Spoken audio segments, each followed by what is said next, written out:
Namaste, good morning, good afternoon, good evening to all as per the location where you are at present. My name is Akansha Arora and I am the MC and coordinator for this session. Before we begin, I would like to highlight a few hygiene instructions for ensuring a smooth running of this session.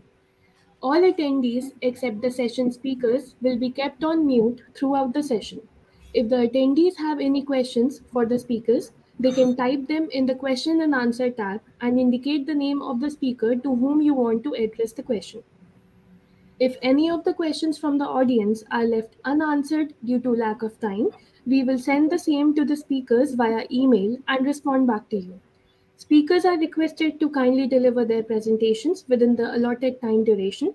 In the interest of time, a reminder chime will be sounded by the timekeeper 2 minutes before the scheduled end time of the presentation. This conference is being recorded and will be posted to the TSDSI website within the next few days. If you wish to view a previous session while the conference is on, please click on the replay button for that session. Attendees may like to visit the exhibit booths of TSDSI and TCS in between the sessions to know more about our work. Attendees can use the lounge facility for networking. The lounge will remain open till the end of the conference. You may interact with the fellow attendees live using the chats tab during the session. If you want to enlarge your presentation, you can click on the expanding arrow on the right side of your screen. The tool is configured in high definition mode. The attendees may switch to a lower mode in case you are facing any bandwidth issues. I now invite Mr. A.K. Mittal to make the welcome remarks. Shri A.K. Mittal is associated with TSDSI as advisor with special focus on standardization in wireless and wireline systems and handles standards-related activities of TSDSI in 3GPP and ITOR. Over to you, Mittal, sir. Thank you, Akanksha. Warm greetings to all. I am A.K. Mittal, associated with TSDSI as advisor. And on behalf of TSDSI, I extend warm welcome to everybody, the distinguished speakers, the panelists, the chairs of the session, and the distinguished participants who are here. This session is the fifth session of this TTDD conference, which is fourth edition of this conference. We had 3 in the last 3 years, and this fourth edition we have 4 sessions already. This is the fifth session on spectrum considerations for 5G and beyond, which will focus on the spectrum considerations, and Mr. UK Srivastava will provide details of that. And this session starts at 10:30, and then if you can see the schedule, it ends at 12:30 with 2 parts. Keynote part and the panel discussion part. And this session is co-chaired by Mr. UK Srivastava and Ms. Neha Satak. I can briefly introduce Mr. UK Srivastava and Ms. Neha Satak. Mr. Srivastava is currently head of NTI-PRIT, which is the training institute of Policy Research, Innovation and Training of Department of Telecom. He is the head and senior DDG, senior deputy director general there. He has over 35 years career, and he has managed various telecom activities, including operations, maintenance, training, quality assurance, standards, and policy. He has been deputed to ITU earlier by Department of Telecom to serve in Iraq for 2 years and ITU headquarters for 1.5 years. He has also worked as principal advisor in TRAI, looking after telecom networks, spectrum, and licensing. The detailed biodata is available on the TTDT website. So in the interest of time, I have only read the small one, a short one. And Ms. Neha Satak, she is the co-founder of and CEO of Astrom, a millimeter wave deep technology company building products for rural broadband and 5G. She has received many prestigious awards and fellowships, including WEQ Fellowship, Amelia Earhart Fellowship, and Karman Fellowship. She is also leading the work on 4G and 5G backhaul in millimeter waves in TSDSI study group networks, which has drawn a lot of interest from the members.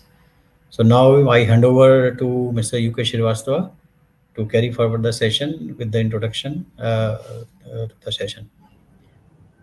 Mr. Srivastava, over to you, Thank please. you. Thank you very much, Mittal Sahab. Good morning, good afternoon, good evening, ladies and gentlemen, as to the region you are in currently. Welcome to the session.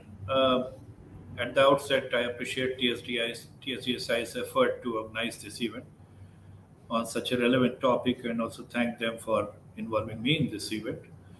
Ladies and gentlemen, one of the key objectives of 5G, as mandated by ITU, is to achieve a peak data throughput of 20 Gbps as against the target of 1 Gbps, which we have seen in 4G. The famous Cooper's law predicted that the data rate available to a wireless device doubles roughly every 30 months. And this is holding forth so far, mainly due to the gains achieved through increased densification of base stations and also by enabling handling of large chunks of spectrum in each generation of wireless technology. Claude Shannon, whose 104th birthday was on April 30th, 2020, famously postulated the information carrying capacity in wireless channels and linked it to the bandwidth and SNR. Hence, when it came to realizing the objectives set out for 5G in terms of throughput, massive MIMO, and additional spectrum were the two main pillars on which the efforts were centered, and succeeded as well, apart from the further densification of network. Hence, from the carrier bandwidth of 20 MHz in 4G, it was increased to in 5G NR up to 100 MHz in frequency range 1, that is the 400 MHz to 7 GHz band, or up to 400 MHz in the millimeter band. This can again be aggregated using carrier aggregation, thereby enabling achievement of the objective of 20 Gbps with spectral efficiency of 30 bits per second per hertz, etc. Also, spectrum holding in all low band, that is sub 1 GHz, and mid band and millimeter band are critical in order to have both coverage and capacity, particularly in countries like India with vast hinterlands. In this regard, ensuring availability of spectrum is in sufficient quantity in C-band is also critical, as the bands below are presently crowded with 2G to 4G networks. And this 3.5 GHz band is in a sweet spot for coverage, capacity, and global harmonization. Similarly, the spectrum in 700 MHz is also not utilized in India for PLMN networks, though earmarked. Hence, this also presents us with an opportunity for 5G in the initial rollouts. Hence, the discussion about spectrum with respect to 5G in India is of utmost significance. Going forward in future, in the next decade, when 6G networks with newer network features like holographic communications, tactile haptic communication, digital twins, and time-sensitive networks will be in vogue, the network will be demanding more spectrum. In this regard, IT is also engaged in defining the objectives for 6G, and the discussions are very much in motion with respect to what networks will need in 2030. Usage of spectrum up to 100 GHz may be evolving even before 6G. In release 17, FR2 is extended beyond 52.6 GHz and going up to 71 GHz. One important part of the research activities for future wireless access is a further extension of the frequency bands, including sub-terahertz frequency band, that is 100 GHz to 300 GHz, and even terahertz frequencies above 300 GHz. Hence, these spectrum bands for technologies beyond 5G and visible light communications are proposed by research communities across the globe, including India, for meeting such demands. Considering all these aspects, and also the fact that investment in RAN constitutes a large part of wireless networks, CAPEX and OPEX, and need to have reasonable longevity, it is imperative that a clear policy roadmap with respect to spectrum usage and availability is defined in order to develop a fertile atmosphere for all stakeholders, which will eventually benefit the country as a whole and the customer in particular. Now, in this backdrop, in this session, we will deliberate upon some very important aspects like access to spectrum for 5G and beyond, backhaul spectrum, and coexistence of satellite and terrestrial services. Ladies and gentlemen, we have brought together prominent stakeholders from Indian telecom and satcom industry and some greatly knowledgeable global speakers to aid our deliberations. We have with us today as keynote speakers Mr. Michael Kramer and Mr. Mario Neri from Telesat. We will start with the keynote address of Mr. Michael Kramer. Let me introduce him. In fact, he does not need introduction to most of the people who are among the audience today, because he is the chair of working group on the spectrum aspect of I2R Working Party 5D. He is Director Communications Policy EMEA at Intel's Global Government Affairs Group, where he oversees Intel's technical regulatory activities on the spectrum strategy in Europe on matters relevant to Intel's wireless products. As part of his participation in the spectrum-related regulatory activities, he chairs various working groups within SEP and I2R that focus on technical regulatory conditions for the key spectrum bands for 5G and Wi-Fi, and he has shared agenda item 1.13 at WRC 19, identifying millimeter wave bands for IMT. So with this, I invite Mr. Kramer to please start his keynote presentation. Thank you very much. Thank you very much, Mr. Chairman, I should say, session moderator, and all guests on the audio panel. I noticed that my video is a bit patchy, but I think my audio is fine. Maybe this is just a little bit of an indication that we really do need to look into additional spectrum for IMT, also for video services. But that aside, thank you very much to TSDSI for organizing this event and having me here as a speaker.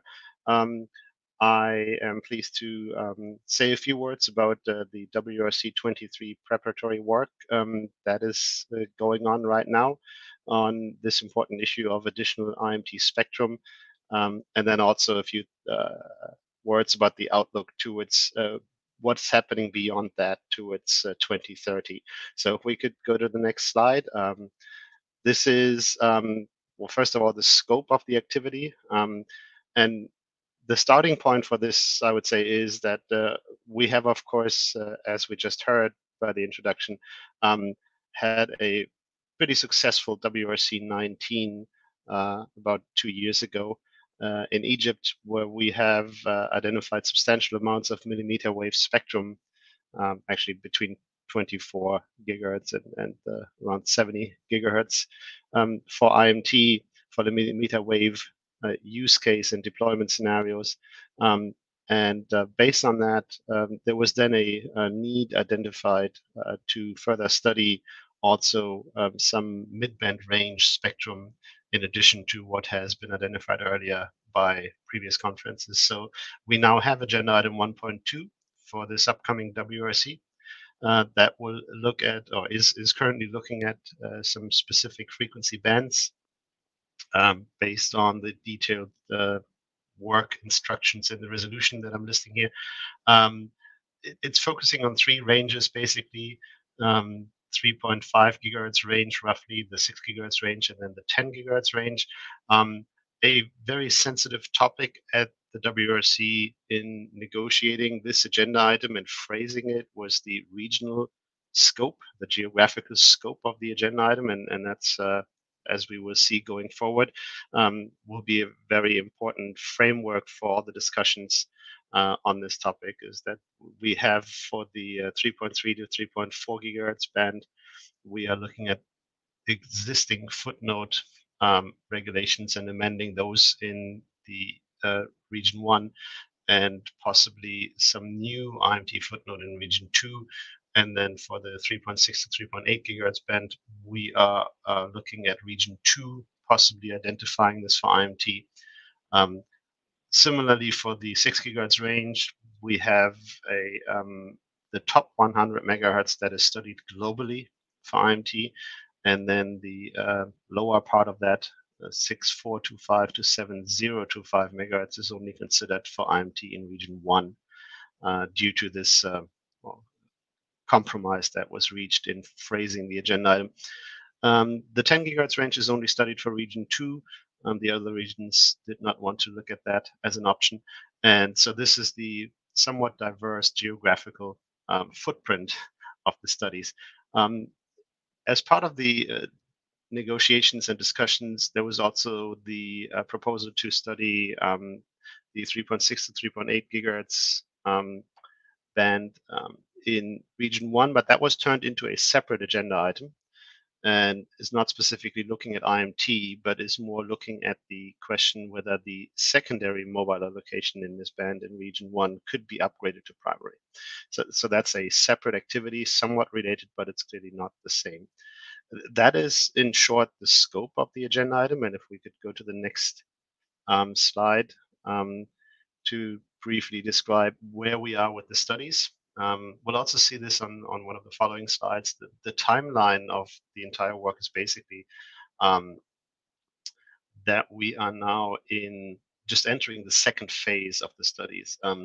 First of all, what we need to study is the sharing and compatibility to ensure protection of existing services in those bands that are allocated on a primary basis, and also in adjacent bands as appropriate.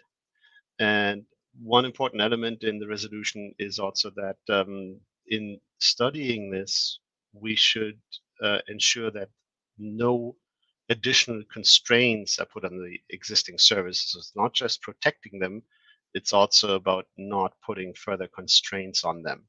That would not be proportionate if we say, well, we can share with IMT in this band, but we just need to have the existing services do this and that, and constrain them in what they are doing. So their future evolution is also important.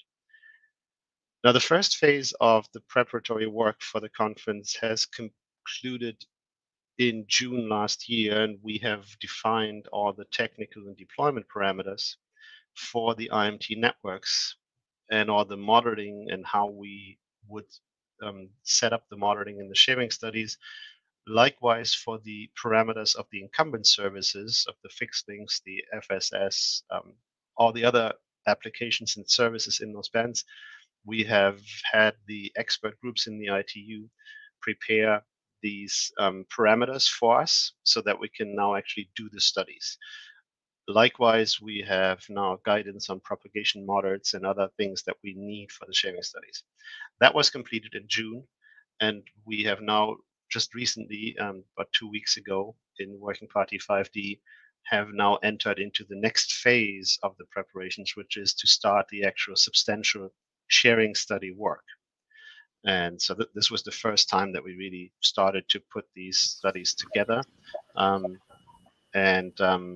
For the different frequency ranges, here you can see on the slide the different applications that we are studying, and also reference to the working documents.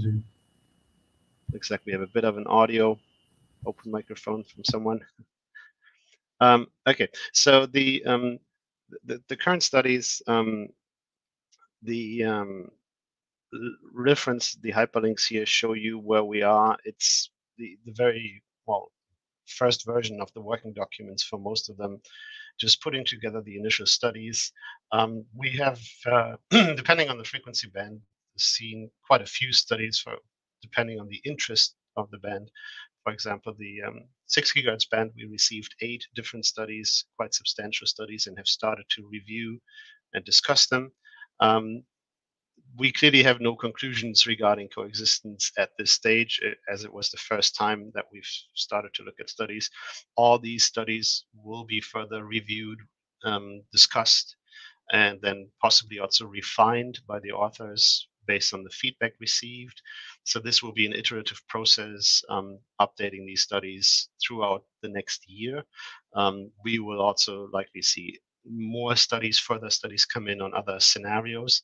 And eventually, this will then, towards the October timeframe next year, lead to the completion of the studies with all the technical conclusions, and then also the draft CPM report that is then used to prepare for the WRC. For the CPM report and the possible regulatory options, we have a very early draft of that. It's really not the focus at the moment. focus right now is to get the technical studies underway, as I said, and then next year we will look more at developing the regulatory options, the possible regulatory options for the WRC to consider for these bands in what they could do with the different frequency ranges for IMT.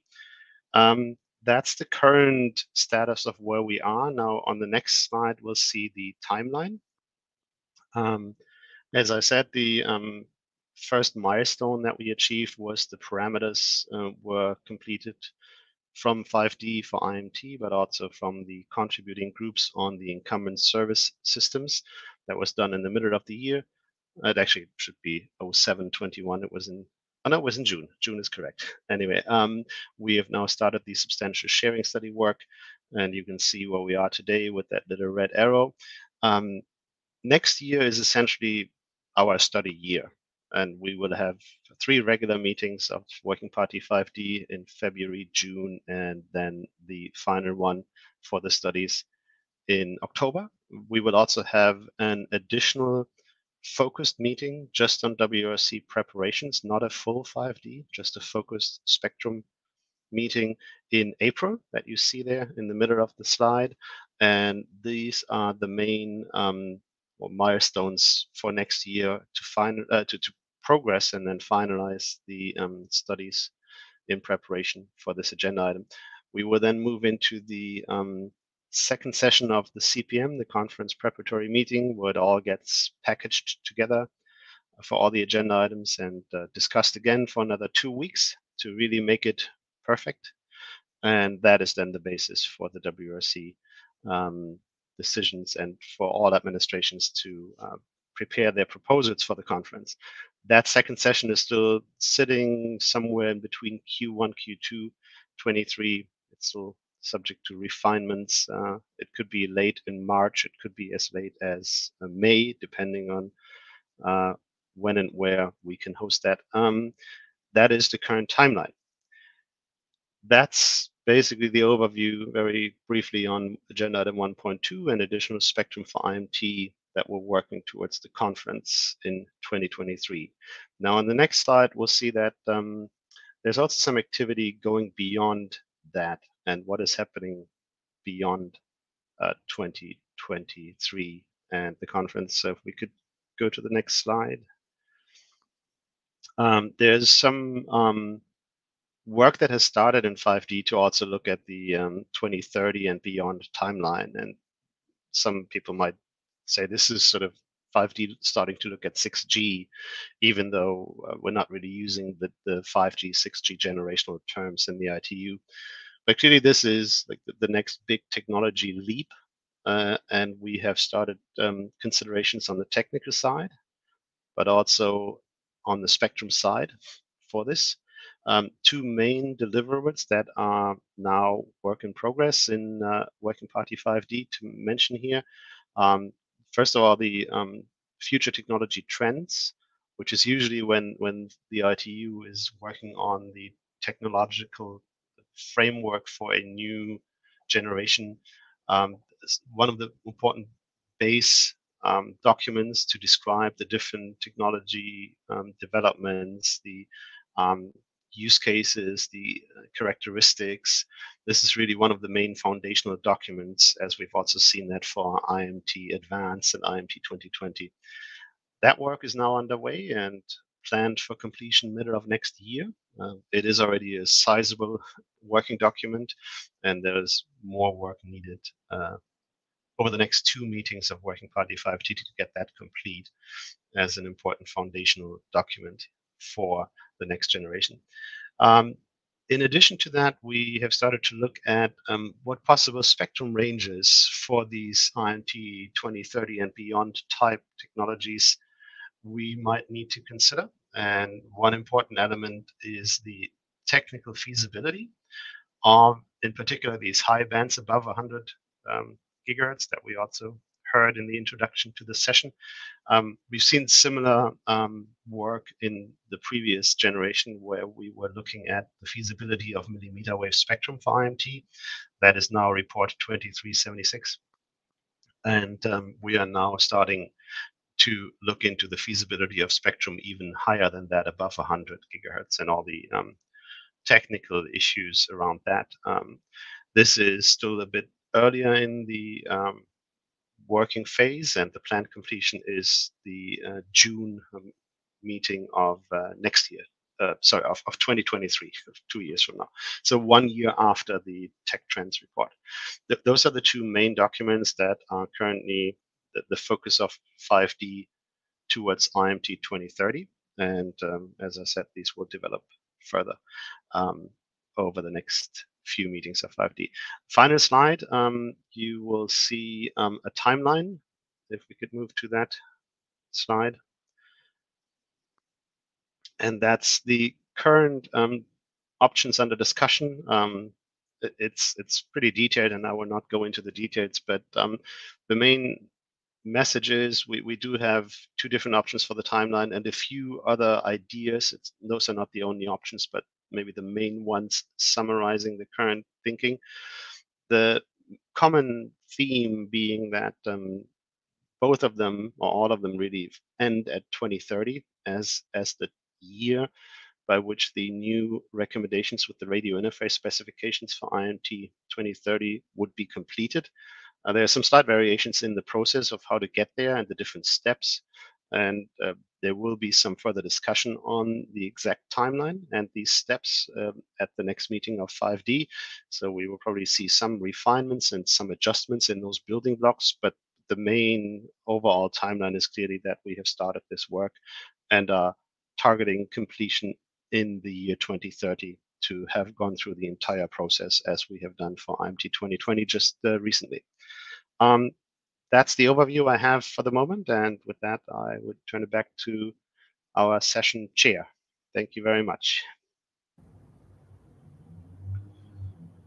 That was wonderful presentation, Mr. Michael Kramer. You introduced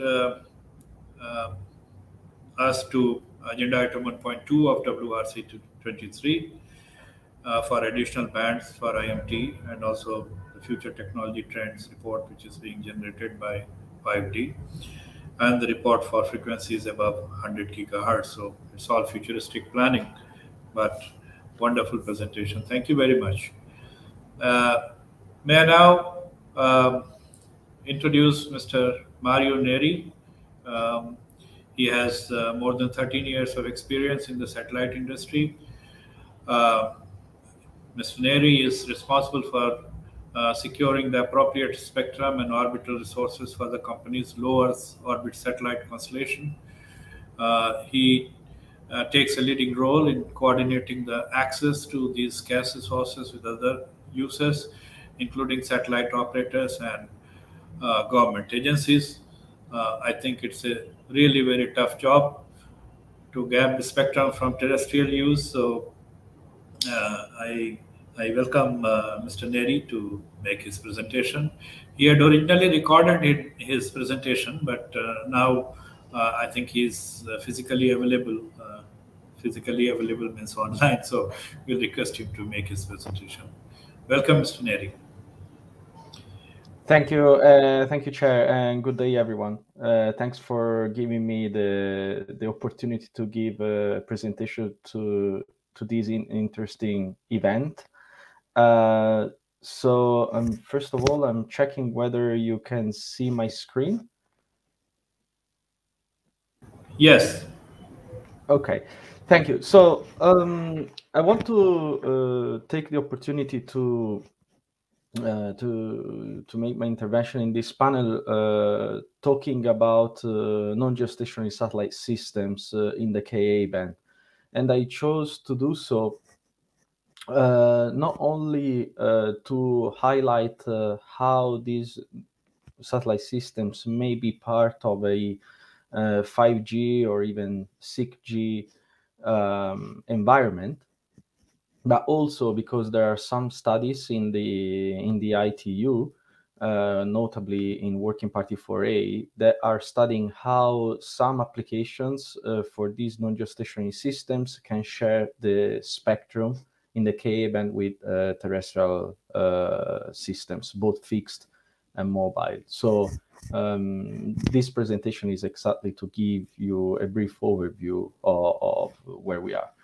So first of all, I wanted to say something about the Ka-band and explain at least my view on why all these there are a number of non-geostationary satellite systems that are looking at this part of the spectrum. And I believe that this slide is quite clearly delivering the point. This is an example implementation of how the Ka-band is allocated in the United Kingdom, but the allocation is very similar to many other countries. And as you can see in this picture, there is a lot of pink, which is which is actually showing spectrum used by satellite applications.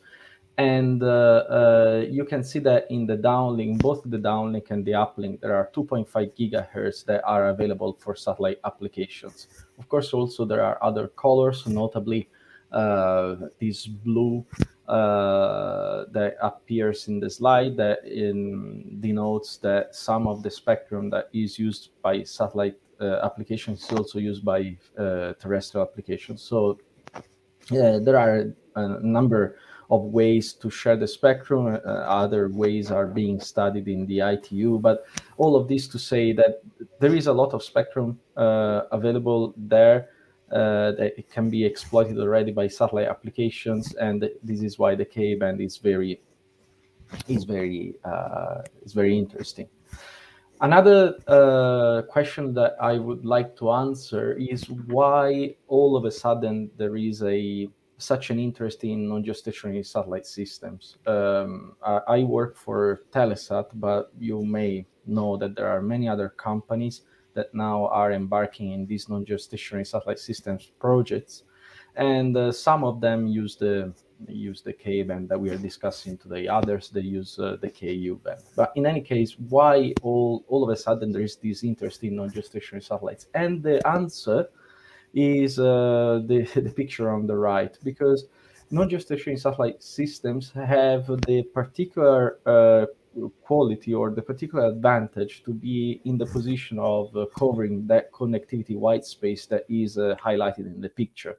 In fact, if you take into account the rural affordability of traditional satellites, you can see that the traditional satellites, notably the geostationary satellites, are actually can be actually quite available in rural areas or also in areas that cannot be served by terrestrial technologies like over the oceans.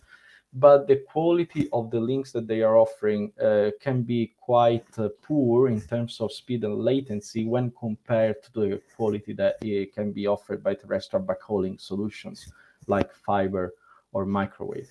So non-geostationary satellite systems can actually have the good of both worlds, because they can be globally available, and also they can offer links that offer a lot of throughput and that offer also a very low latency. So I wanted also to deliver you an example of one non-geostationary satellite technology that I'm quite close to, because it's a project that it is being exploited and deployed by my company. But there are also other examples around. I just chose this project because I'm quite close to and I can speak into the details. So Telesat has been a satellite operator for over 50 years. It is operating a fleet of geostationary satellites, and since 2010, it has embarked in this project of deploying a network of non-geostationary systems. This system, which is called commercially Telesat Lightspeed, is composed of around 300 satellites that are deployed in low Earth orbit on 2 different orbital shells. 78 polar satellites are deployed in very highly inclined orbital planes, at around 1,000 kilometers of altitude from the ground. And those are those satellites highlighted in blue in the picture. And those polar satellites are actually there to offer connectivity globally, especially around the poles. And I will explain later why this is important. And then the rest of the satellites, around 200, actually 220 satellites, will be deployed in inclined orbits. And they will be still LEO satellites, low Earth orbit, and they actually are in inclined orbits in order to focus the capacity wherever we believe that they will be the highest of the demands. This system will operate fully in Ka band, so the Ka band will be used for both user and feeder links. And the system will have, the satellites will be quite complex. They are not nano satellites, but they are pretty complex machines that will be equipped with laser intersatellite links. And this will allow not only to provide more throughput to the users. Imagine that we are talking about 6-7 terabit per second of global capacity available to all our users. But also these intersatellite links will allow for the system to be as flexible as possible in order to route the traffic wherever it is most convenient to do so. So this system, like others, is going to provide a virtual fiber in the sky, providing a Ethernet layer 2 service. And one of the applications that you can see in the corner at the bottom of this slide on the left-hand side will be the mobile backhauling. And this is why I believe that we are at the stage now where satellite and terrestrial technologies can be considered as friends in some cases, because we believe that, for example, a system like Telesat Lightspeed can offer the possibility of providing backhauling for 5G connectivity in countries like India, for example, where there may be places that cannot be reached by microwave links or fiber links to connect 5G towers. And then a solution like these non-geostationary constellations can be considered seriously to deliver backhauling capacity. Another thing that I would like to talk to is something that I'm pretty close to as well. At WRC23, there will be agenda item 1.16, for which I'm the chair of the sub-working group at the Working Party. And this is about enabling the Ka-band for non-geostationary Earth stations in motion. So basically, Earth stations in motion are nothing else but satellite Earth stations that, instead of being fixed on the ground, they can be located on aircraft or on maritime vessels. And why these are important? These are important not only in the aeronautical framework. As you know, the aeronautical routes are being shifted north, and there are a lot of routes that are flying over the poles. So we believe that it is important that there are as many satellite systems as possible that can offer capacity in those regions of the Earth in order to provide to passengers of aircraft seamless connectivity from gate to gate. And another important point is that modern maritime operations need big pipes of capacity, not only to provide better logistical services, but also to provide the welfare to crews of ships that can travel around the oceans for weeks or even months, and for which it's important that there are solutions of connectivity solutions that are comparable or even exceeding the performance of other terrestrial technologies. So the story of this use case of eSIM is not new in the ITU. In fact, it was discussed already at WRC 15 and also WRC 19 under agenda item 1.5 of that conference. I actually chaired the groups that drafted the resolutions dealing with Earth stations in motions that communicate with geostationary satellites, and that allowed GSO eSIM, they are so called, to operate in the Ka band, subject to certain conditions that make the use of these eSIM compatible with other applications, like, for example, terrestrial applications. And these, I want to highlight a study that is being carried out under agenda item 1.16, which is very similar to other studies that were carried out under agenda item 1.5 at the last conference. One of the important studies that the group that I'm chairing is carrying out is to investigate how non-GSO eSIM transmitting in the 27.5 to 29.5 gigahertz band can share the spectrum with fixed and mobile service operating in the Ka band as well, because there could be a potential interference from this Earth station communicating with this non-geostationary satellite that could spill over towards the ground. And hence the group I'm chairing is investigating whether a similar solution similar to what was used for agenda item 1.5 for GSO eSIM can be enforced, which would be the compliance with the power flux density limits on the ground that would ensure that user terminals or base stations for terrestrial systems or even fixed links can be protected by the operation of this non-GSO eSIM. So this was a very quick overview of these non-geostationary systems operating in Ka-band and some of their applications. And don't be shy to ask questions. I would be really happy to answer any question on this presentation, either now or later via email. Thank you very much, Mr. Chair. Thank you very much, Mr. Mario Neri. You have introduced us to the Ka-band application in satellite systems, and also Telesat's light speed system, fiber-like qualities, and the discussions about agenda item 1.6 for non-GSO eSIMs. Thank you very much. Please stay with us. Now, ladies and gentlemen, I have been allotted around 10 minutes time for question and answer. So I encourage you to raise questions in Q&A section of the platform. In the meantime, there are 3 questions. I'll start with Mr. Michael Kramer.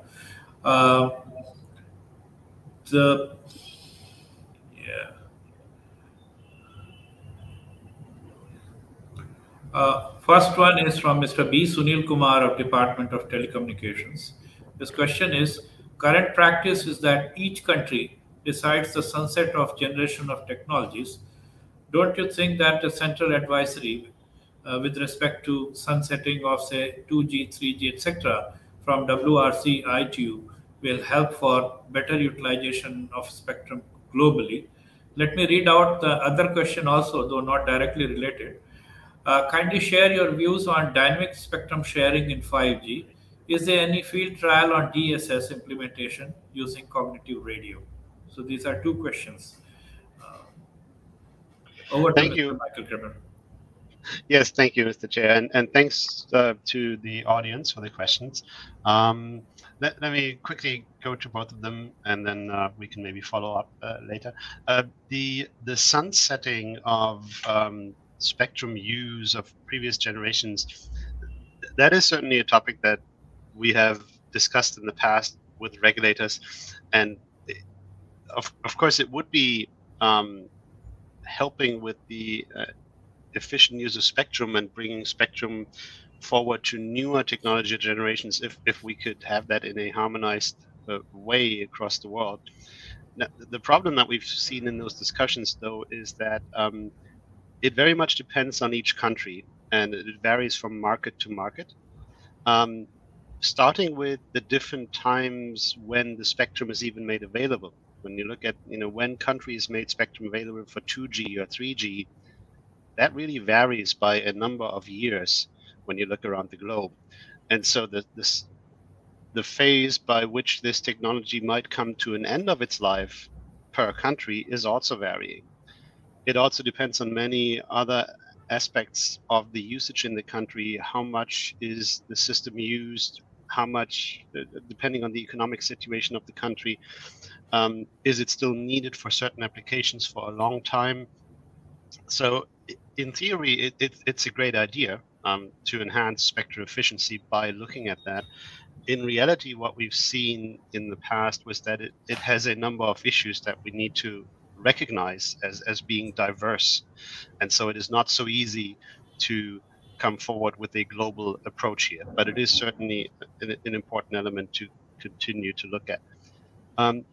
Very briefly on the second one, the dynamic spectrum sharing has been an interesting topic over the number of years that we've seen come up. And it was at times focused on, I think, the white space discussion in the UHF band, which we are now looking at again, more for a regulatory change in region 1, on also an agenda item for this WRC, which is actually starting today, another meeting of the task group, the 6-1 in the ITU on this topic. There have been various I think, attempts to look at dynamic or more dynamic use of spectrum also in 4G and 5G. And we have frequently seen that there's sort of a trade-off or well, I shouldn't say conflict, but clearly we've reached points where the question was, how do I ensure quality of service for the users? And that gets more and more important as we look at critical use cases also towards public safety and those kinds of applications. Similar now for the industrial use and IoT usage. Many of those will require even more than us as customers, quality of service and reliability. And we have then seen that this is not always possible to guarantee with a very dynamic nature of spectrum use. So those were the dimensions in which we were in the past having the discussions to see how much more dynamic can we make it while still serving the use cases and the demands of the customers.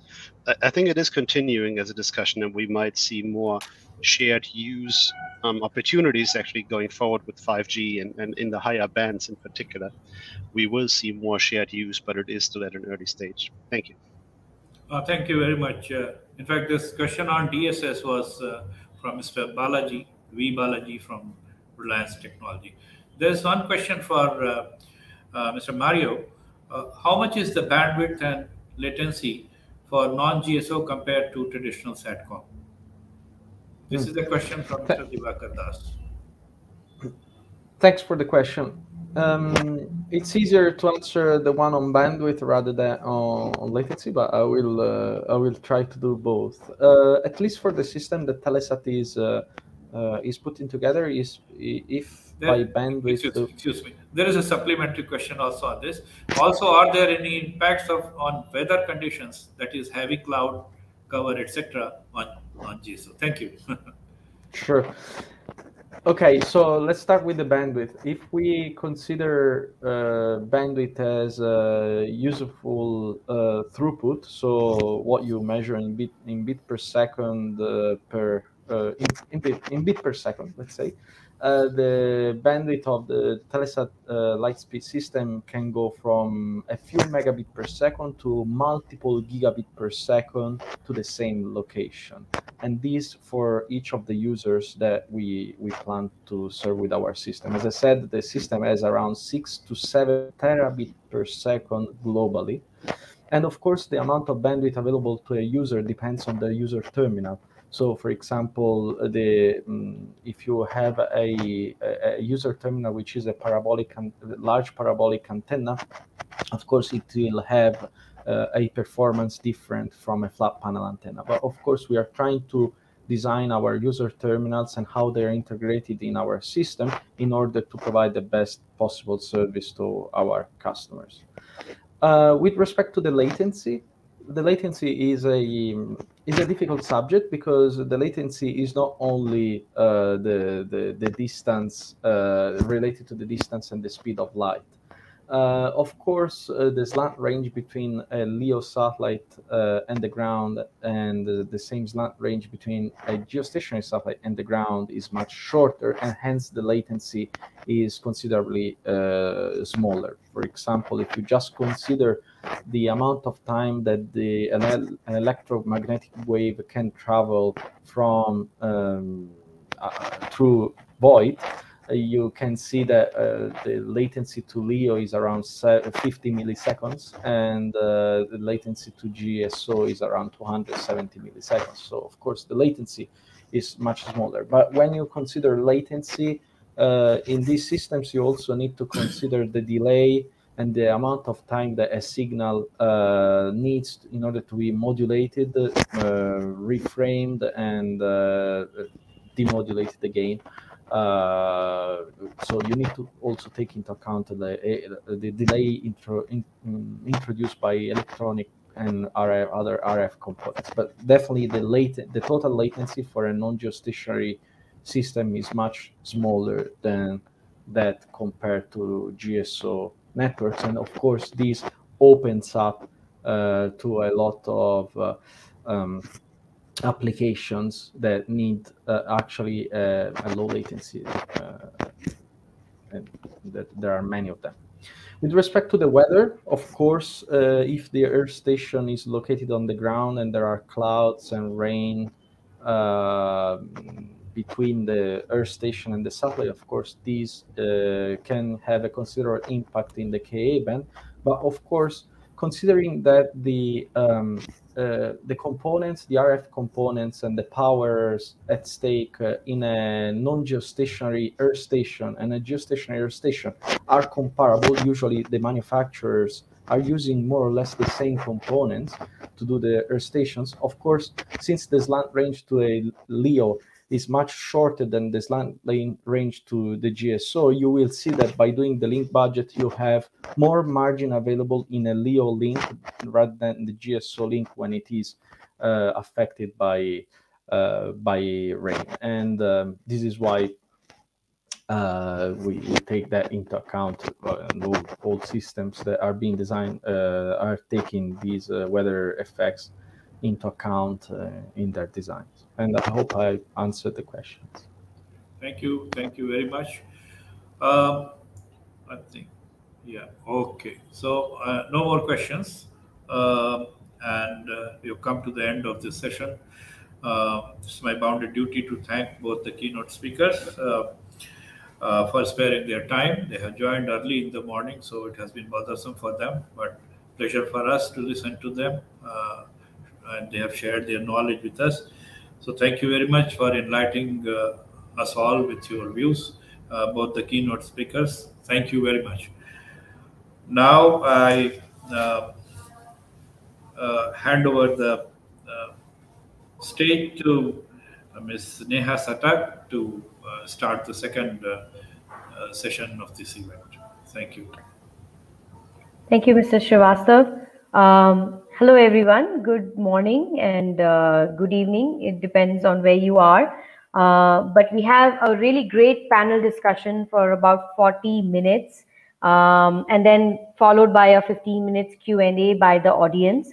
I will request, all the audience members to put their questions in the Q&A section of the conversations. And I will take the questions from there at the end of these 40 minutes, of discussion. So in this session, we will hear the thoughts of some important ecosystem players on what should be our spectrum roadmap. How should space and terrestrial, communication infrastructure coexist? And what are the key issues we need to care about when it comes to spectrum? So I would like to welcome the panelists now. Our first panelist is Mr. P.K. Jain. Dr. P.K. Jain has been working in the Isro headquarters as Associate Director for Frequency Management and SATCOM Planning. Presently, he is also the Vice Chairman of ITU-R Study Group 4, Chairman of SWG 4C4 of WP4C of ITU-R, and Chairman of National Study Group on Satellite Services. Needless to say, he has a lot of experience in, standardizing spectrum, and utilization of spectrum, at ITU as well as, at a country level, coming from the most esteemed organization in India, ISRO. He's also the participant of 2 ISRO Team Excellence Award in 2009.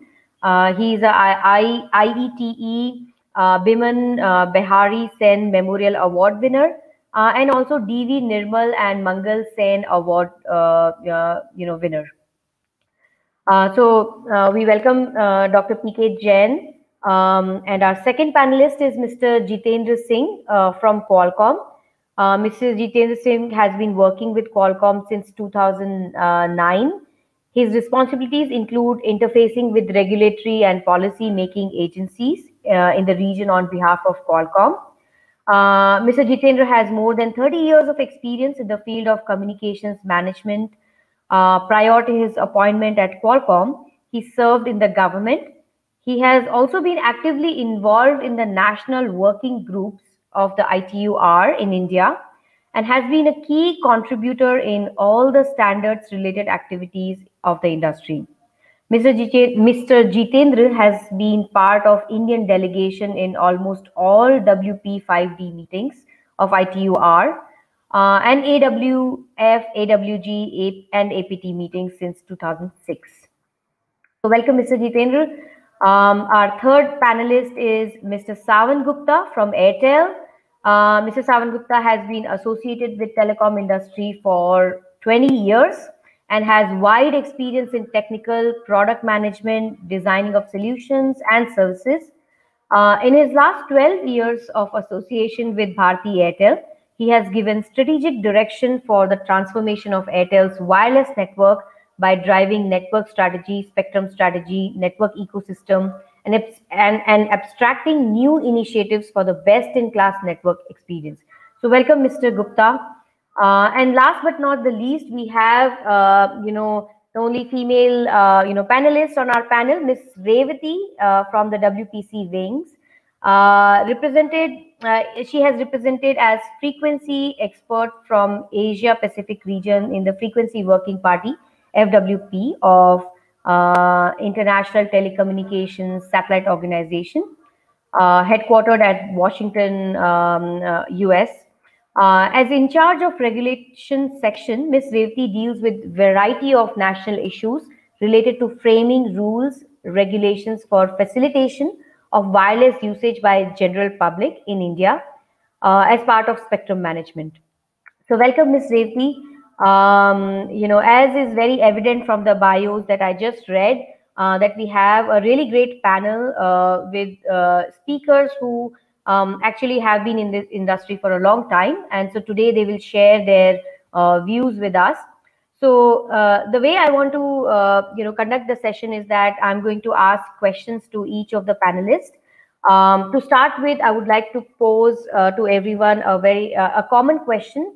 And that question is, please, give us a summary of your organization and your views on spectrum challenges and opportunities in 5G and beyond. So that's kind of a common question for all panelists. We will start with Mr. P.K. Jain. Sir, please start your remarks. Thank you. Thank you, Ms. Satak, for introducing us. And thanks, excuse me, TSDSI for inviting me for this important panel discussion. Coming to the question, as far as introduction of my organization, ISRO, is concerned, I think it doesn't need introduction. It is under Government of India, Department of Space. And of course, it is the only organization probably in the world that has end-to-end infrastructure and capability to not only build the remote sensing as well as communication and all other scientific satellites, launch them, and also at the same time utilize them for the various application under single umbrella. So of course, with the recent opening of the space sector by the government for the private industry, the ISRO will now work with the industry as a co-traveler. So this is as far as my organization is concerned. Now let us come to the question. The question was that what are the spectrum challenges and opportunities for the 5G and beyond? So let me first address the 5G and beyond, then I will come to the opportunities and then the challenges. Of course, the opportunity and challenges for the 5G, and then beyond, when we talk about its you can say that 6G, 7G, 8G, or as Michael told, that it is basically we should talk about IMT. So IMT beyond 2030, 2040. So now we are talking about here not only the 5G, which usually uses all types of frequency band up to the wave, but we also need to address the frequencies in the range of the terahertz or beyond 100 hertz, as ITU has been discussing. Now, coming to the opportunities, I would only address the space sector as far as satellite communication is concerned. What are the opportunity the 5G and the beyond generates? And that, as we have seen from Mario's presentation, the 5G or even 6G, 7G, they put a demand on the satellite capacity. So it is basically the satellite capacity complements the 5G growth, especially for the backhaul connectivity. And we know that already 5G industry is struggling to really provide the solution for this backhaul for connecting to all the mobiles in terms of not having the sufficient spectrum and not able to reach to the far-flung areas. So certainly a lot of opportunity for the satellites when the 5G proliferates in the country. Now coming to the challenges. So challenges two ways I can say. The one challenge is now when satellite industry has to meet the capacity demand coming out of the 5G growth, it needs a spectrum. So the availability of the spectrum for the satellite services is one of the challenges. We need the new spectrum going for the higher frequency band. Then appears the second challenge, the result of this. The second challenge is that now in order to proliferate and promote the 5G, the spectrum is again shared by the same spectrum which is already existing, we shared by the satellite services, plus the additional spectrum which is required by satellite, but at the same time, the same spectrum is required for 5G also. So that is the major challenge, that to work out the coexistence and see how optimally the spectrum can be utilized to promote 5G and in turn the satellite. So this is how I can summarize in 2-3 sentences. Thank you. Thanks for your question. Thank you so much, sir. Actually, you brought in a really important point that satellites can actually be very, very critical for the right deployment of 5G networks and beyond.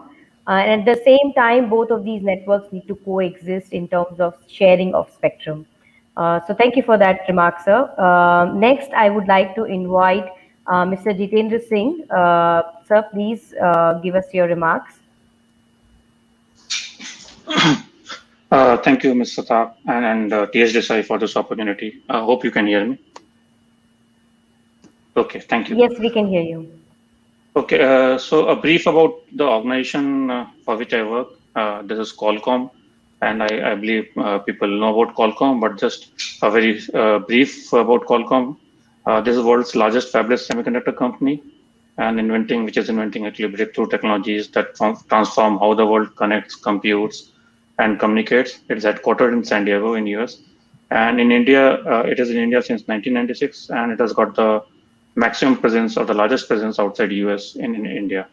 And here we are focusing on and our investments are in India with focus to skill development, We have taken some lead initiatives like working with Isro on NAVIC, 4G feature phones, and then study on semiconductors manufacturing in India with MIT.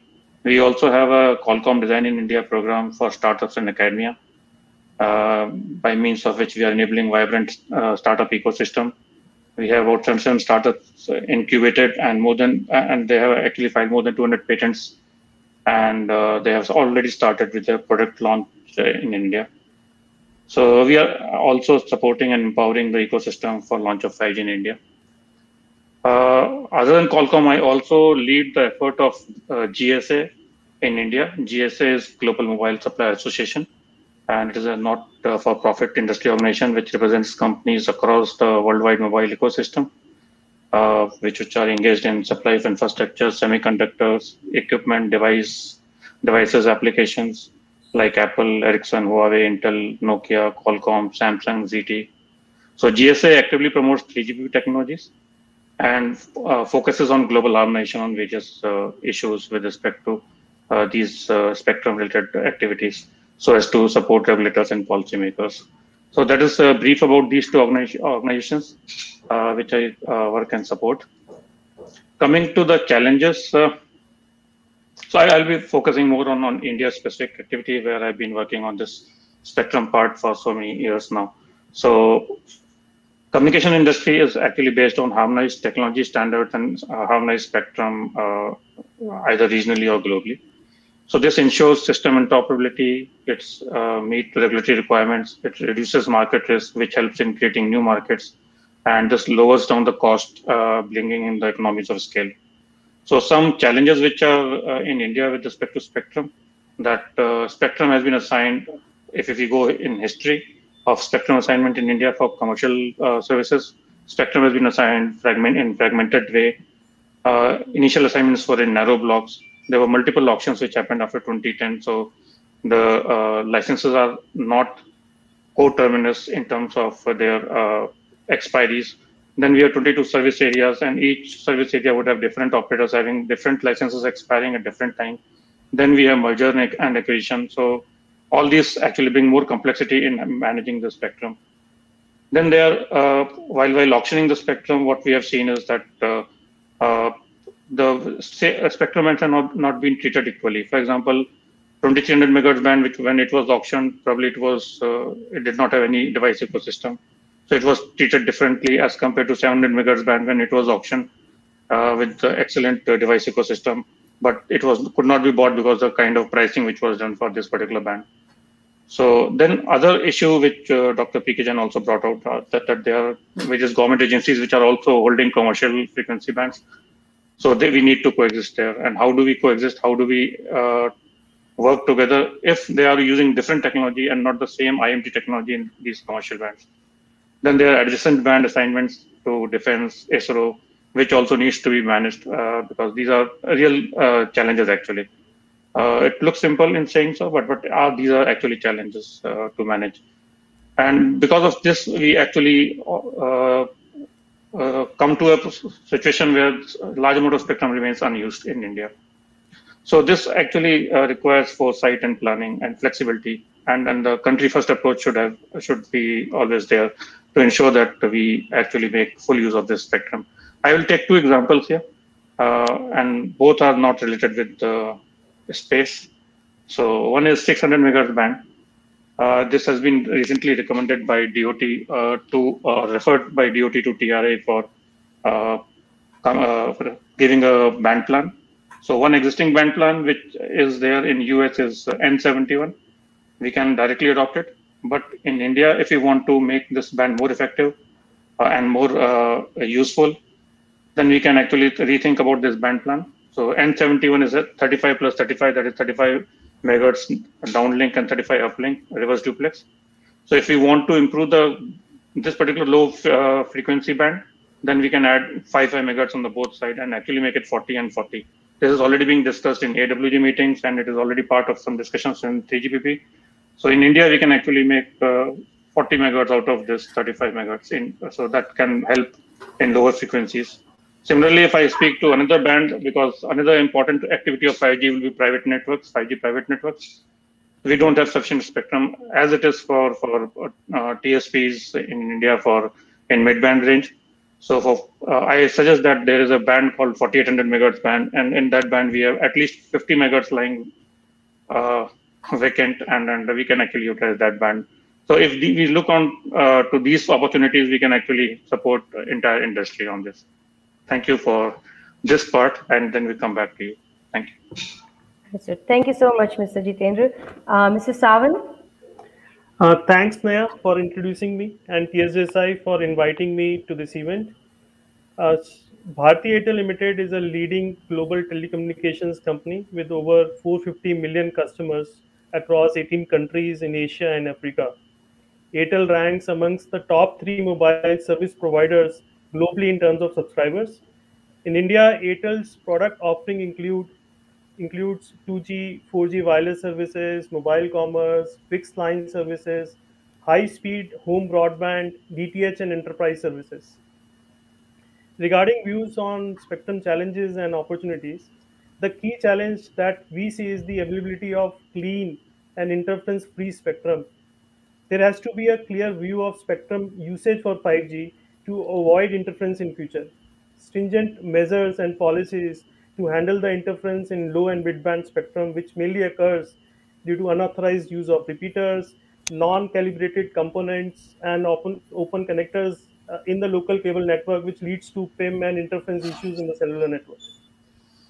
Another issue, or I would say there is a need to define the clear coexistence guidelines between IMT terrestrial network and fixed satellite stations operating either in the adjacent bands or overlapping spectrum, which will help to plan required isolation through geofencing of satellite earth stations and filter specifications that to be implemented in IMT transmitters and satellite receive stations.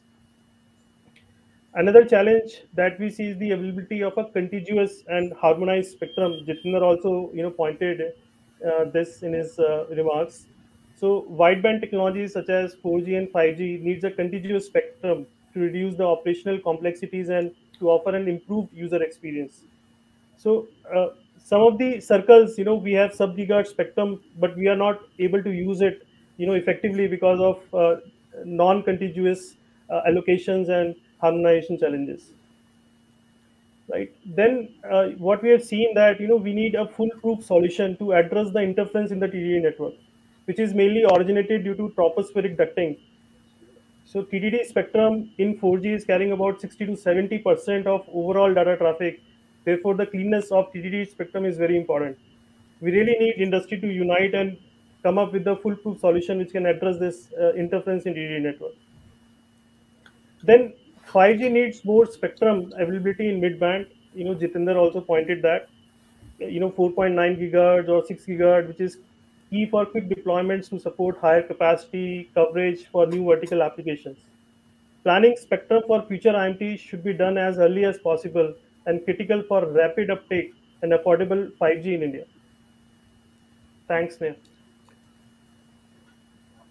Thank you so much, Savan. So, Ms. Revati, please, could we hear your remark? Yeah, thanks, Ms. Neha, and thanks TSDJ for giving me this opportunity. It's nice to hear from all the people. Almost yesterday also we were discussing the same issues. WPC, day out these issues crop up. Okay, let me say I am from wireless planning and planning and coordination, WPC wing of DOT. We are a spectrum manager in India, and we are the nodal. We represent India in ITU, all radio communication related activities, including orbital resources, acquisition of orbital resources and coordination. And whatever Dr. Jain and Mr. Jitendra and Mr. Savan Gupta, whatever they are referring to various challenges and opportunities with reference to spectrum, either for 5G and beyond or for satellite. I just want to comment one. I think we might have included defense people also as a panelist in this. Then it could have been a holistic, complete picture of spectrum challenges. So before going to challenges, let me put what are the opportunities. I think before 5G, we were talking satellite separately and terrestrial separately. And 5G has brought this opportunity as a convergence and a complement each other. That is a great opportunity, I see. With the opportunities, we got challenges as well. The first challenge, what I see, now even the allocation methodology, so far in India, probably we never thought we want to auction the satellite spectrum. Now that concept has come from so many angles. So they have been telling, even though the spectrum resources, orbital resources are not with us, India doesn't have a right over them. But even then, there is an option of you try to explore the possibility of auctioning that spectrum also to bring the level playing field. That is the main challenge I see.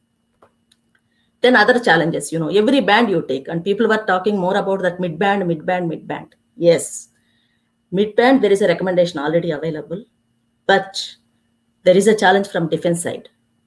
They have a requirement. That's why it stopped. We could not auction last 2021 auction. And similarly, some chunk is available in between for our NAVIC system. At the end, we need some protection for TVRO. Same is the case. You go into the higher band, 27.5 band.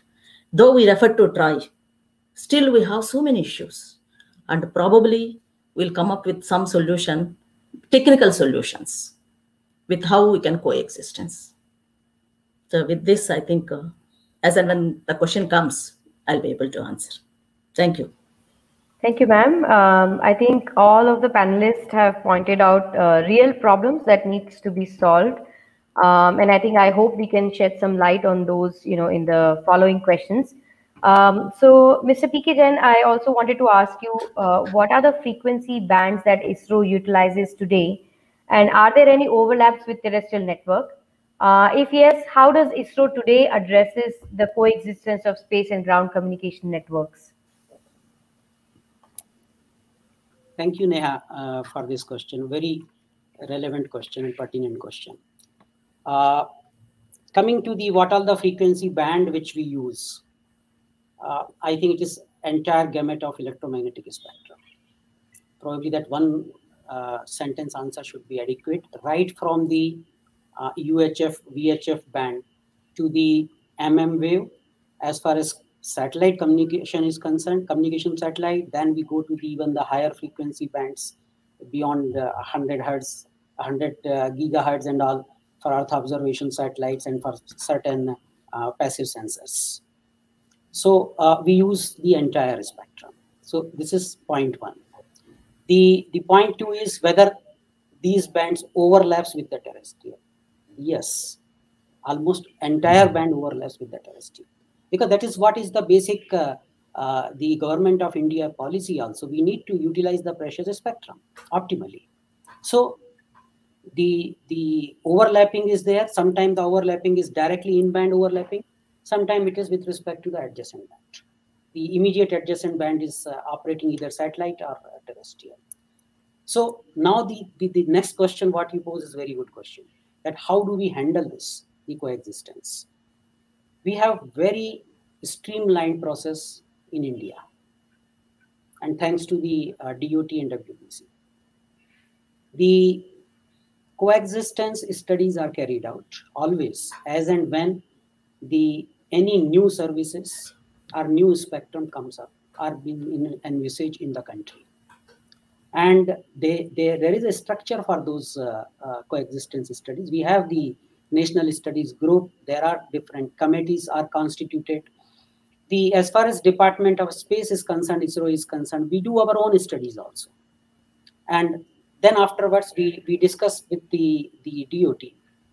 And then apart from that, I think most of us will agree here also that we see that there are various debates with the industries. And especially now this we are seeing for last 2-3 years, because basically the challenges are coming in this last 3 years when we really felt the need for the spectrum for this 5G and then 6G. So we have seen the previous now last 2-3 years a very healthy debates with involving academia, involving industry and the government departments for the coexistence study. Now the coexistence studies could be now in terms of not only the seeing the coexistence feasibility, and if their feasibility is not there, there are solutions, maybe band segmentation, or then you identify separately. wherever the coexistence feasibility is there, you provide the basic technical and operational measures. Like the Bharti Airtel pointed out just now that the filter, the guard band, the weather filter is required in the terrestrial side or on the satellite side. So basically, it is all technical solutions, and we have the very good mechanism available in India. Thanks, Neha. So very glad to hear that. Actually, I have a very short follow-up question, if you may entertain that. I would like to know, how can private industry and especially startups, participate in those national studies for the spectrum coexistence? Yeah, thank you, Neha, for this question. As I was telling, that the procedure is very transparent. Anyone can participate in those studies wherever the national study groups or the industry involvement is there. So we don't discriminate whether it is a startup or it is a already the big company or the telecom operators or the satellite service provider. Now you know that the TSDSI itself does the lot of studies, and frankly speaking, now Isro is part of the TSDSI. Last 2 years we felt the need that Isro should also involve in those studies, which is done by the other the type of standard the organization or even the other agencies. And and there you see that many startups are part of the TSDSI. And those studies are being submitted to the DOT for the taking the decision. So I think as far as we don't have to have a very separate mechanism for the startups. Thank you, sir. That already exists. Thank you. Thank you. Thank you so much, sir, for enlightening all of our audience. Mr. Jitendra, I would like to also, bring you in and ask you, what is the global status of 5G implementation in different spectrum bands? And what are the impediments in India for the same? Mr. Jitendra. Yeah, thanks for that question.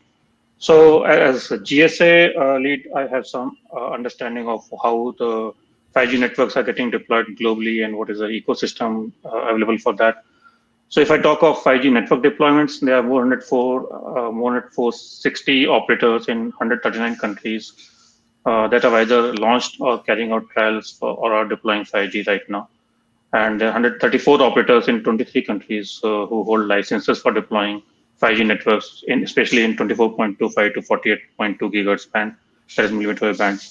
And there are 30 operators in 60 countries who have already deployed 5G networks using millimeter wave spectrum. So that is a big number as if we compare this same thing with 4G deployments, where it took about 4 years to 5 years after that technology becoming available, that India or various operators were able to come to this kind of deployment level. But now here, the technology has been defined only last year. And now within a year, we have reached to this particular level. Regarding the device ecosystem for 5G, there are 22 announced form factors. There are 158 vendors who have announced 5G devices. And there are more than 1,000 devices already announced. The 704 devices are commercially available right now, out of which 523 are mobile phones. Then there are more than 100 FWA CPE devices, both indoor and outdoor. There are more than 70 industrial enterprise routers, and then more than 50 other type of devices like drones, robots, TV cameras, femtocells, repeaters, vending machines, etc. So this is already what is available and how things are moving globally. I believe there are some mobile phones which have been launched in India are also 5G capable. I think more of them are in mid-band capable 5G phones which have been launched in India recently.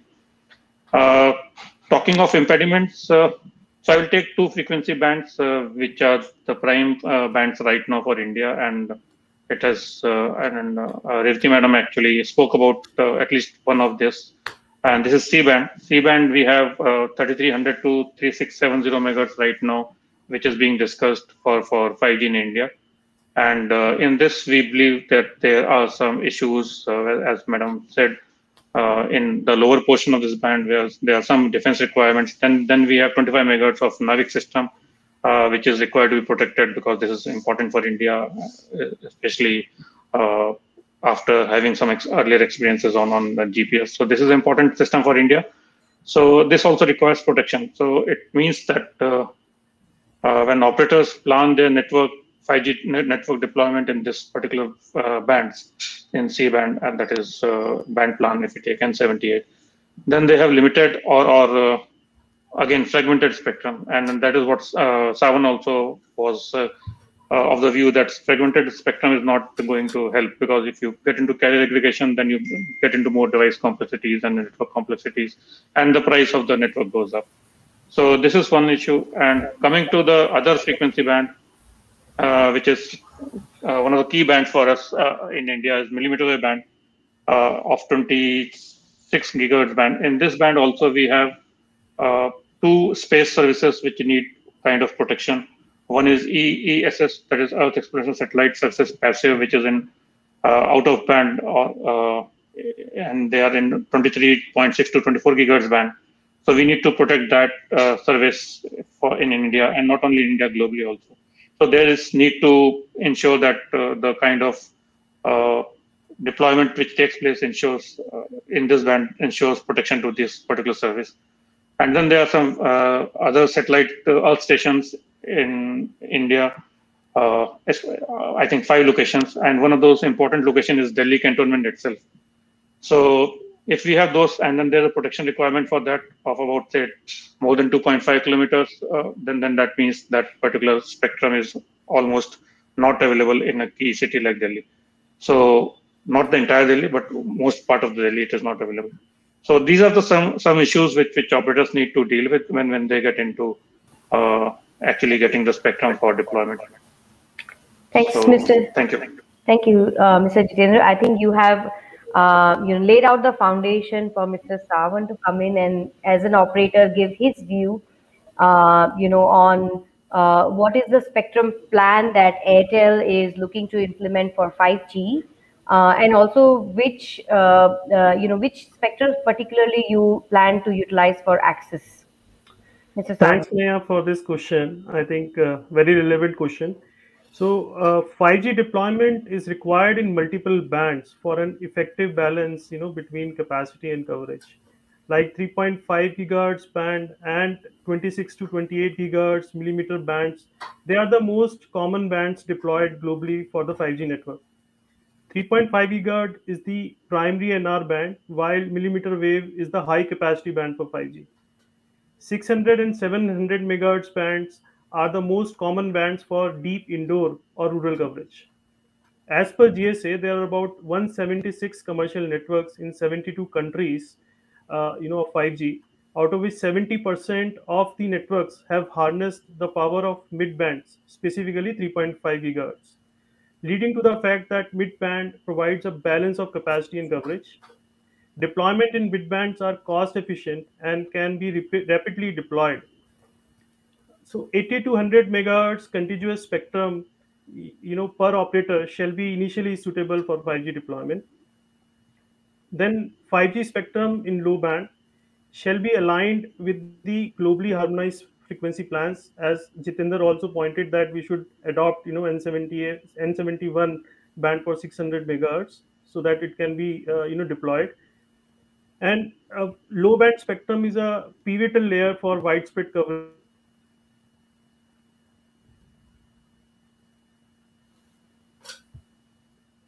I think Mr. Savan's audio is cut.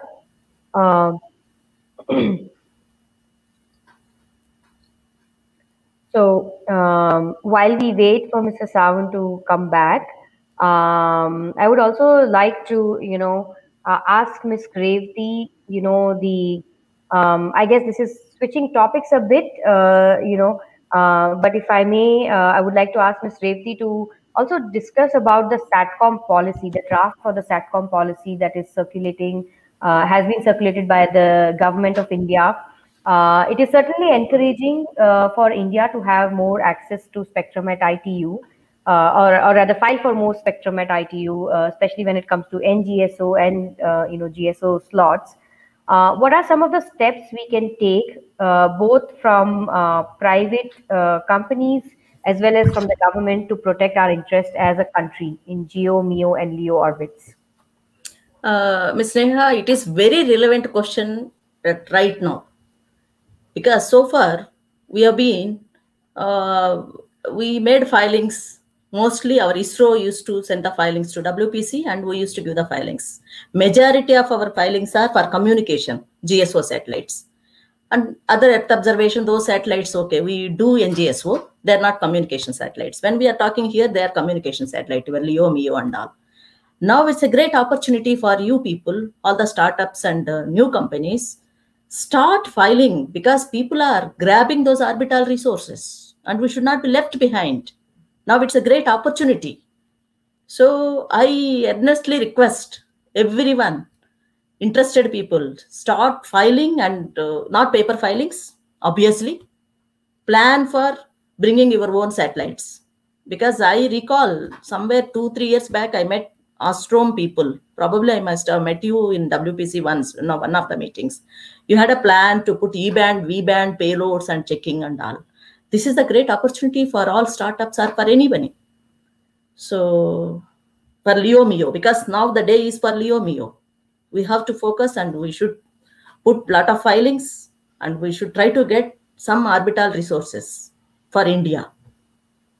That's really great, ma'am. Actually, I hope we as a country can, work together and work fast to actually, have some of these resources, secured for ourselves. We will take the steps, ma'am. So that's a good, also a pointer to the audience that space spectrum or satellite communication spectrum in India has been opened up by government for private private companies also to file for. Mr. Savan Gupta is back with us, and I would like to, call him back. Sir, we, heard you talking, about, especially when you were talking about the mid bands. That mid band is really important, for the deployment of 5G for Airtel network. So I would like you to continue, please. Yeah, so sorry for this disruption. There was some connection error at my end.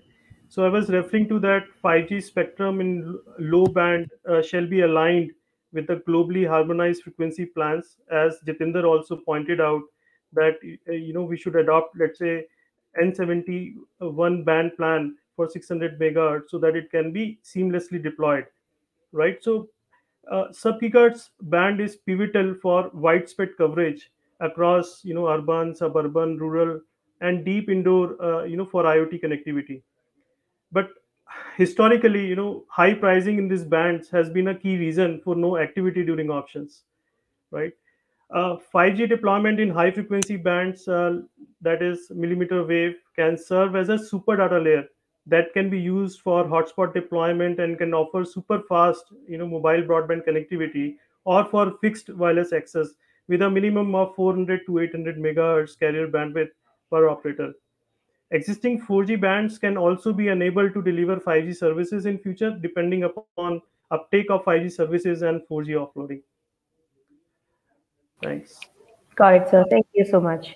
So I would like to return back to Mr. PK Jain, and I would like to ask you, sir, what are the future bands? And I think you alluded to that a bit in your previous, reply.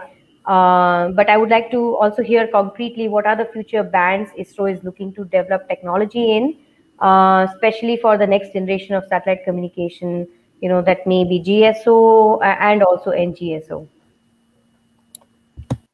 Thanks, Neha, for this question. See, we know that now we have realized that the SATCOM capacity requirement we need to meet, and we need the new spectrum. And the new spectrum is available only in the higher frequency bands. So now we have started work on the higher frequency band beyond Ka band. So now we are already envisaging the satellites in QB band between 37 to 50 megahertz. And this is basically for all high throughput capacity. whether it is GSO or NGSO. Basically, today NGSO also operate KU-CA, but QV band is one which is a promising band for us. The second band is, of course, E band, especially that 71 to 76 gigahertz and 81 to 86 gigahertz. This is the band which is a promising band for the when we talk about the capacity in terms of the terabits. So these two bands, as far as communication satellite is concerned, as far as Earth observation satellites are concerned, again we have the many sensors planned in the E band, that is in 50 to 64 gigahertz band. And this is not E band, I'm sorry, that V band, 50 to 64 gigahertz band. And especially that band is very important because you know that the characteristics of the atmospheric profile, especially that oxygen density peaks at that near 61 gigahertz. So that band is very important across worldwide. Also, this band is being used for those atmospheric profile operations. So these are some of the frequency bands, higher frequency band, which we are focusing. Of course, we will continue to use the KU-Ka band for providing the high throughput capacity and the other satellite. I hope that answers. Thank you. Yes, sir. Absolutely. So, Mr. Jitendra, I would also like to, take you a little bit into the future. And, Qualcomm is a leader in terms of defining the spectrum for the world through the, very important chipsets that you guys make, and also the kind of technology that you guys are always working on. So please do enlighten us about what are the candidate frequency bands for 6G, and how should the world prepare for the launch of 6G in the coming future? Thanks for that question. And yes, Qualcomm being a leader in this is actually already focusing on certain ways to see how 6G can be made a reality. So typically, if you see, all these new Gs have generally been driven by the type of spectrum which was available or which will be available. So, and then spectrum is not only a technical issue; it is also an economical and geopolitical issue. If we take it that way. So, and then as we move towards next generation, there will be merging of digital world, virtual world, and physical world. There will be different new use cases which will require which will generate new spectrum demand, like extreme evolution of XR, increased role of new verticals. So there will be different kind of requirements in low band, mid band, and high band spectrum. There will be different sharing approaches for both public and private networks. There will be different new radio designs which will be required to handle this different waveforms and coding from megahertz to terahertz, intelligent services, joint communication and sensing, large scale MIMO, advanced duplexing. So all these things will be required, and they will require different kind of spectrum bands. So a new RF technology and approaches for all these three categories, that is sub-6 gigahertz, millimeter wave bands, and even higher frequency bands. So these will be required. And if you see, there are two categories which can be defined with respect to spectrum. One is your coverage band, and another is your capacity band. The lower frequency bands are typically used for coverage purpose, and the higher frequency bands are for capacity. It is really difficult to have a band which can give you both the facilities together. So therefore, in the next generation of technologies for 6G, probably one of the important aspects will be how to ensure that you improve your capacity in a coverage band, and how you improve the coverage of a capacity band. So spectrum sharing, duplex working, rate splitting, polarization gain, AI optimization, all these things will be required there. Even large intelligent surfaces to improve the capacity of the coverage of a high capacity band. You require new materials, next generation of beamforming, and all these will be required. And sorry, and as Michael explained, the work is already in progress in Working Party 5D. So work has already been started, and then IMT 2030 aspects and future technology trends are being studied in Working Party 5D right now. So two set of bands which I feel are important to study for 6G purpose. One is 7 to 24 gigahertz range. It is easy to say, but it's a difficult part, and that is interesting part actually. And then the other band of interest will be above 100 gigahertz frequency range. So if I give some examples, we see Korea is already doing some lab testing around and below 3 terahertz. Japan is already working on 152 to 164 gigahertz and 287 to 3125 gigahertz range. So they're already working in labs on these frequency bands. And we also see China is focused more on 6 gigahertz band for both 5.5G and 6G at this point of time. So I think future we need to focus on 7 to 24 gigahertz and spectrum of 100 gigahertz for IMT. Thank you. That's great, sir. Actually, I just really like what you said, which is as technologists, we need to focus on increasing the capacity in the coverage bands and coverage in the capacity bands.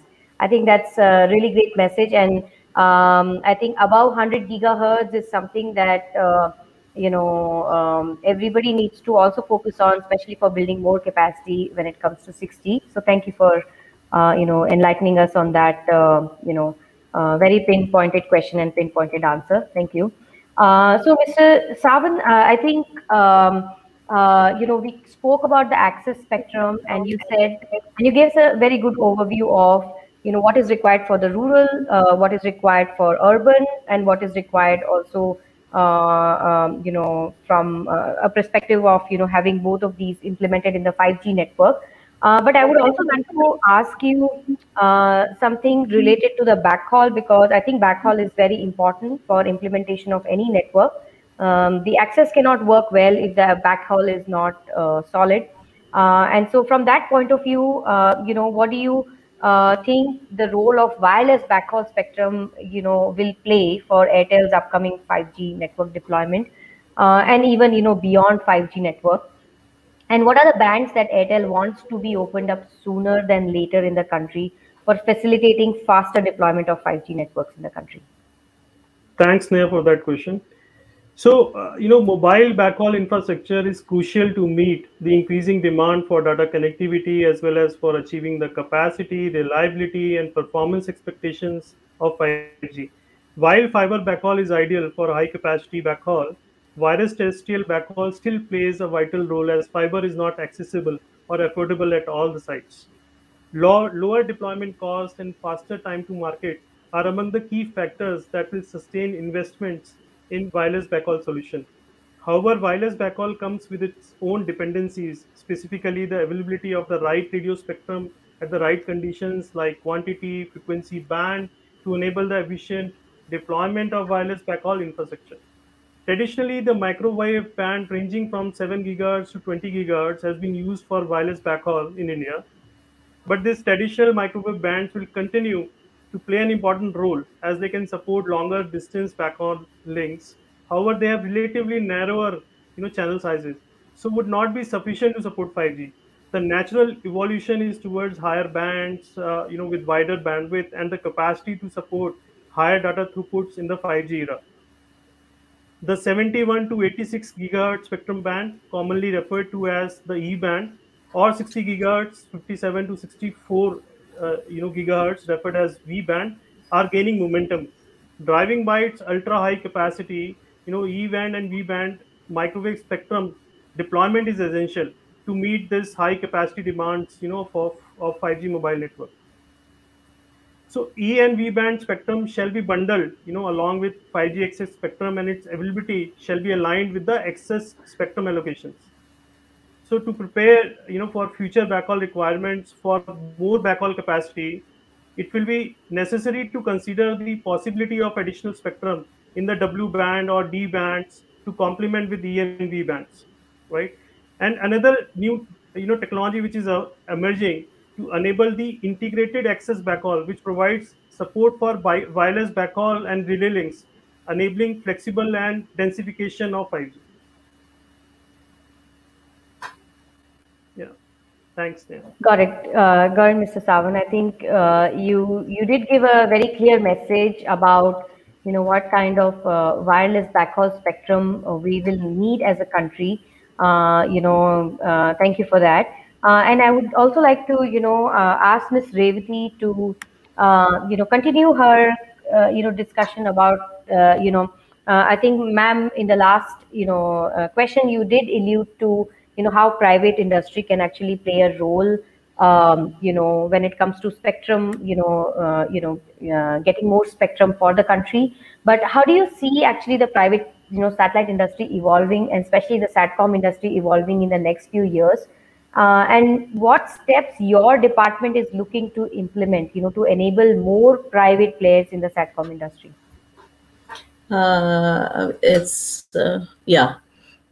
Most of you must be aware, we started working on the regulatory framework for permitting low bit rate satellite based applications like narrowband IoTs, like narrowband. There are so many use cases in India, but because of existing complicated regulations, or we don't have a regulation as such, we don't have a typical service license conditions to suit that. We had a little difficulty. We sent a reference to TROI, and recommendations are on our table now, devotee table. Probably will be coming out with some policy on that. And if you take out this satellite-based regulations, 2018 December, we have come up with this IFMC.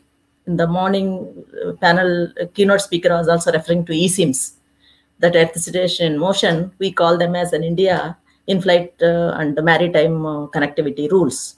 There we have excluded land. And another opportunity is even for the land eSIMs. There is an opportunity. If we are competing with terrestrial services, these high-speed bullet trains and Rajdhani trains, still I think one Calcutta, Delhi Rajdhani train is having that VSAT connectivity. That is an opportunity. And as if you take the services from NGSO, probably you will be competing with the terrestrial broadband services. Another is narrowband IoT. And of late, we are hearing mostly like Mio, OneWeb and all. I think Bharti Airtel is coming, and they have applied to DOT for permissions. Then they are sharing the same frequency band. Now the question mark is whether this spectrum has to be allotted administratively or to be auctioned. There was some reference has gone to TROI to look into these angles. I think DOT is actively working on all these things to bring suitable regulations. At the same time, I still feel at procedural level, there is a lot of simplification still needs to be done as far as the procedure is concerned to promote satellite-based communications in India. Some of the few examples. For the last 2-3 months, or maybe last 6 months, since last 6 months, we have been doing a lot of simplification procedures from the WPC side to promote manufacturing, R&D activities, and experimentation in India. So a lot of the things we went on self-declaration mode. They are basically for indoor radiation, that is indoor radiation. That means satellite is out in that. Something like that we have to come out for satellite as well. Suppose somebody wanted to test some narrowband IoT, we should have some sort of easy mechanism. Because by the time he takes all the regulatory clearances, they get discouraged. We could feel it. We should actually work on it, and industry can come up with their recommendations or their suggestions. DOT is also continuously working, but major worry is once a satellite communication is involved, security is the another threat. Because we still feel we are not able to control or decipher the content. There is some apprehension. Still, there are issues which needs to be addressed. I think we have to work together. Industry should come forward. How these security threats and all will be addressed. Then probably even for the satellite side, we can further simplify. We can facilitate So another thing, what I see, we have a lot of satellites. We have expertise in building the satellite, launching the satellites, and we have expertise in rockets. We build rockets. And where is the usage at the ground level? Why? Where is the problem? Why? What is there? Is there a problem with the ground segment? Is somebody is not developing? Is it not viable? Or you are getting some cheaper thing compared to your satellite thing? We have to look in that direction. And there is a requirement. That I feel still there is a gap we have to work on, and we should try to bridge that gap. Thank you, ma'am. Actually, the simplification that you spoke about, I think we have benefited with that, especially when it comes to, backhaul, radio testing. And if same can be implemented in the satellite side, there will be nothing like it. And I think the ground segment is absolutely very critical for our country also to develop. And if you can simplify testing of the ground terminals, because without testing, there is no market for anybody. That would really facilitate the whole industry to actually grow and prosper, and not just consume in our country, but also export to the world. Thank you, ma'am. Actually, at this time, we have about 9 minutes left for the panel discussion. We have, questions coming up from some of the audience members. So what I feel is we should take up the questions, and then if there is still some time left, I would like to just, ask a follow-up question to, the panelists. But to start with, let's, start with the questions that are there on the chat box. The first question is from Mr. VK Jain, which is, which countries are working on free space optical communication and how much throughput can be achieved? So, Mr. PK Jain, sir, would you like to take this question? Yeah, thank you, Neha, and thanks, Mr. Jain, for this question. As far as free space optical communication is concerned, I think it's not a new thing, and it has been the people have been working on this for quite some time, maybe around last 20 years. And basically the optical communication which we are seeing for the inter satellite communication, and now what we are seeing, the lot of the LEO MEO constellation, the NGSO satellite constellations are coming up. They are all planning now to use this optical communication for the inter satellite communication. Now, when you come to the specific to the countries, now I would say that in the North America side, you can say that US and Canada took the lead role for this optical communication. In the Europe, we have seen that UK, Germany, and then in the Asia Pacific, of course, Japan was the leading country to begin with, and then followed by China, Australia, and then most of above all that now India also. We already have one satellite, GSAT-29, which has the experimental payload carrying the optical communication payload in the I think around 1,550 nanometer wavelength, which comes something around 190 terahertz. And so the India also has started doing the experiments on optical communication. And I think coming to the throughput, it is always in terms of gigabits per second and all. Then only it makes the sense. Thank you. Great, sir. So, do you also think the NGSO systems can use the optical communication systems apart from the GSO networks? Why not? I think we had that morning presentation by Mario, and they are suggesting Telesat on the inter-satellite communication. Great, sir. So now a question from Mr. Ashish Kumar Tiwari to Mr. Savan. How to manage different 5G services dedicated to different band range homogeneously in particular geographic areas at cell level? So there are many ways, and this we are using in 4G also. We can implement, let's say, service-based handover where for a particular service, if let's say a particular band is giving that service, you can actually steer user in that band. Right. Another option could be, let's say, if you are offering FWA service, which is offered through, let's say, CPE, we can also implement band locking in the device so that it always hook on to the right band for that service. Right. Another option could be MOCN, where you are radiating, two different PLMN for, offering different services, right? And that way you can ensure that same band is getting used for different services and there is no, conflict between the service. So, there are many solutions like this which we can easily implement, in 5G. Thank you, Mr. Savan. And now a question from Ms. Revati. If we have something to do I think their question is related to swarm.space in India. Which spectrum needs to be available to private startups?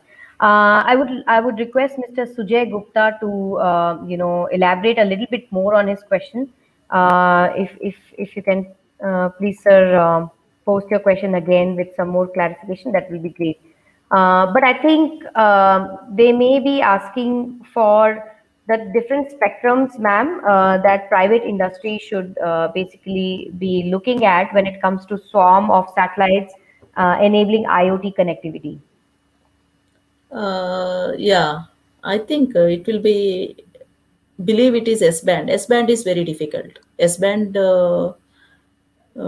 I doubt whether they'll be able to file, because the question is, I think now, believe it is S-band. That's what he says, no? Yes, yes. Somebody is asking S-band. I think if I miss something, later Dr. Jain can supplement it. What I feel, S-band, I think there is no possibility now. Part of S-band we have already given for IMT, and part is for defense purposes on the satellite-based applications. You can explore the new bands like KU and KA,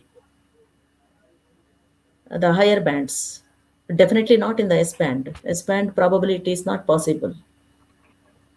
If something Dr. Jain may like to add more on this. Thank you, Revati ma'am. Yeah, you are right. Of course, we have satellites by the global operators operating in S-band and providing the narrowband services, especially 1980 to 2010 megahertz. Probably that is what is meant. But as you rightly said, in India, especially, the use of that band looks to be difficult because of the already incumbent services. And not only that, even if you try to now get the at the international level, it's going to be extremely difficult seeing the already existing system. So probably you have to explore the new bands. L-band also on a similar argument, I can say that is very difficult. But the main yes, higher frequency bands probably would be the answer. Thank you. Great, thank you so much. I think at this time we only have 3 minutes left. So I think there is one more question that has come in. I would like to see which one we can take.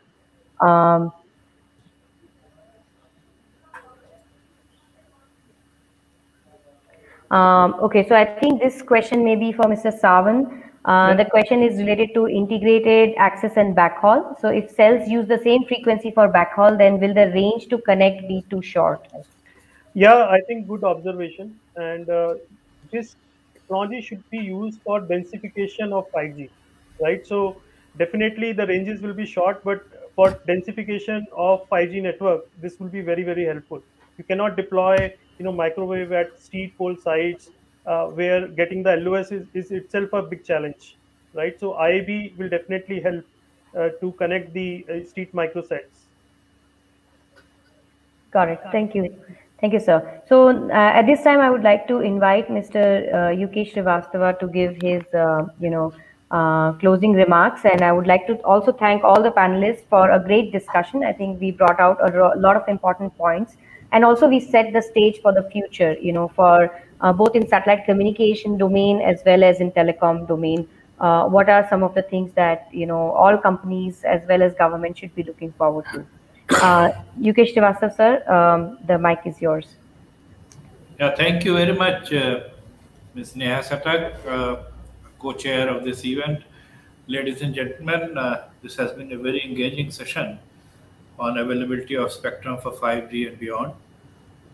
There's no two opinion about availability of harmonized spectrum in various bands being the most important criteria for the expansion of mobile connectivity. I'm sure that you would also have enjoyed the session as I did. I thank the two keynote speakers, Mr. Kramer and Mr. Neri, for their wonderful and informative presentations. I also thank our panelists, Mr. Jiten Singh, Dr. P.K. Jain, Mr. Savan Gupta, and Ms. Revati for very informative discussions. I thank the audience for asking very probing and relevant questions from our keynote speakers and panelists. And further, my thanks are due to my co-chair, Ms. Neha Satak for successfully conducting the panel discussion and getting best out of our panelists. Thanks to Mr. Mittal and Ms. Akansha and the whole team of TSDSI for conceptualizing and organizing this event for all of us. With this, I close this session. Thank you very much. Thanks one and all. Thank you. Thank you. Thank you. From TSDSI, thank you, co-chairs and all the keynote speakers and the panelists and co-chairs. Thank you very much for this very wonderful session. Thank you, Thank you, Mr. sir. Mittal and Akansha. Thank you, sir.